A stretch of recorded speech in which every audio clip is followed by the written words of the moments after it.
Gift સિટીમાં આવેલી WTC ટાવરના મુદ્દે મોટા સમાચાર.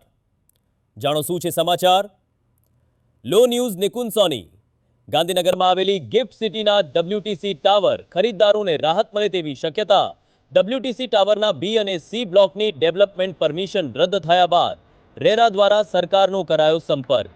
આ બાબતમાં દરમિયાનગીરી કરીને અધૂરો મૂકેલો પ્રોજેક્ટ પૂરો કરવા માટે મદદ કરવા માટે પગલાં લેવા માટે રેરા દ્વારા કરાઈ વિનંતી. સેંકડો રોકાણકારોના કરોડો રૂપિયા આના ટાવરમાં ફસાયા છે. કારણ કે આ WTC ટાવરના પ્રમોટર આશિષ ભલ્લાની રિયલ એસ્ટેટ કૌભાંડમાં ઈડી દ્વારા કરાય છે ધરપકડ.